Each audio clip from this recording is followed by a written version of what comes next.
अण्णाभाऊ साठेंच्या लोककलेचा वारसदार म्हणजेच माझा महाराष्ट्र.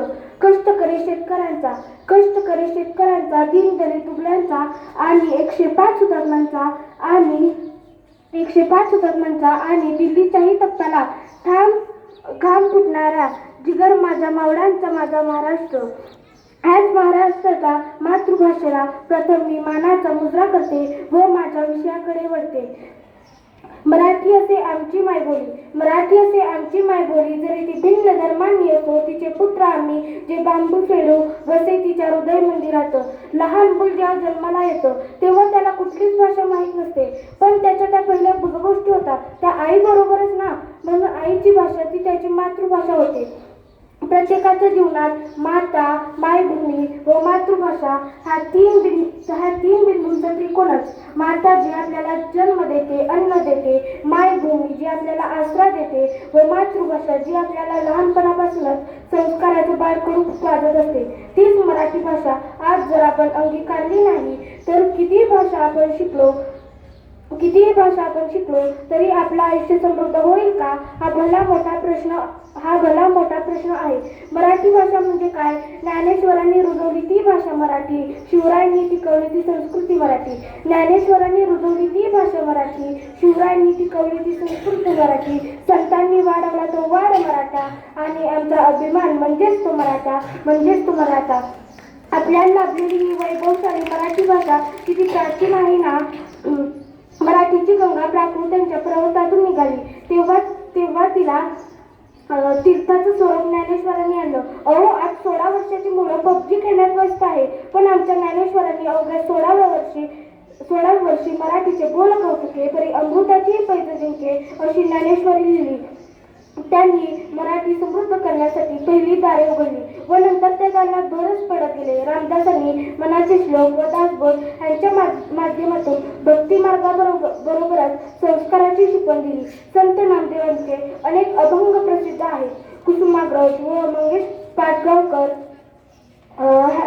मंगेश पाडगावकर ह्यांनी निसर्ग सौंदर्याचा अखंड बाण मराठी रसिकांना घडवला व नंतर ललित मागाला आलेला भर हा ओसरलाच राहिला.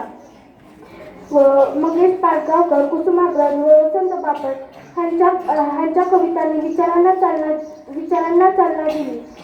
गडकरी आणि अत्रेंच्या नाटकांनी तर हास्याचा नजरानच दिला. एक कविता सुंदर म्हणतात, माय मराठी तुझ्या पायी तनमना धन्वी वाहिले.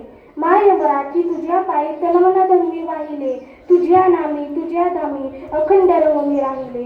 तुझ्या नामी तुझ्या धामी अखंड रंगून राहिले. माय मराठी तुझ्यासाठी वात होऊन जगते मी. माय मराठी तुझ्यासाठी वात होऊन जगते मी. क्षणाक्षणाला कणाकणाला अखंड रंगून राहिली. क्षणाक्षणाला कणाकणाला अखंड रंगून राहिली. पण आज ह्याच मराठी भाषेची काय अवस्था आहे? आजच्या मुलांना शेक्सपिअरचं नाटक विचारलं तर धडा पोपट्यासारखं म्हणतात. पण एखाद्या गडकरांच्या नाटकाचं नाव विचारलं तर निरुत्तर होतात. ही दुर्दैवाची गोष्ट आहे. आज मराठीतून मुलांना शिकवणे म्हणजे मागासलेपणा समजलं जातं.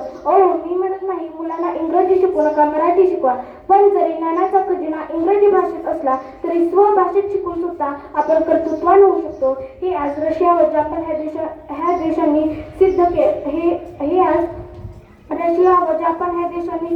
सिद्ध केलंय.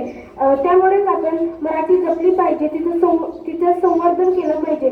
शेवटी एवढंच म्हणेन की लाभले आम्हास भाग्य बोलतो मराठी. लाभले आम्हास भाग्य बोलतो मराठी. जाहलो खरेच धन्य ऐकतो मराठी. धर्मग्रंथ जात एक जाणतो मराठी.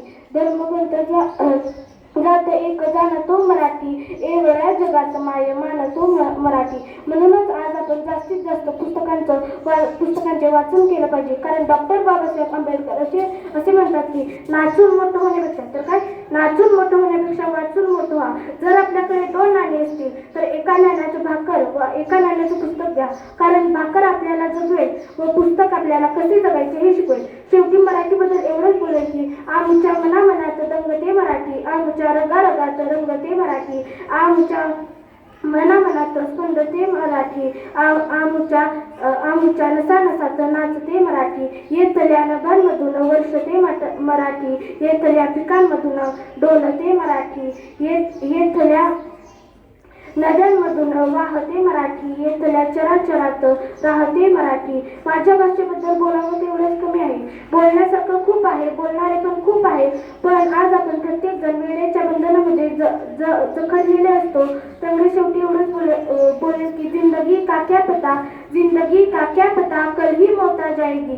जिंदगी का क्या पता, कल ही मौत आ जाएगी. हम तो ऐसी जिंदगी चाहते हैं जो औरों के काम आए, जो औरों के काम. धन्यवाद. जय हिंद.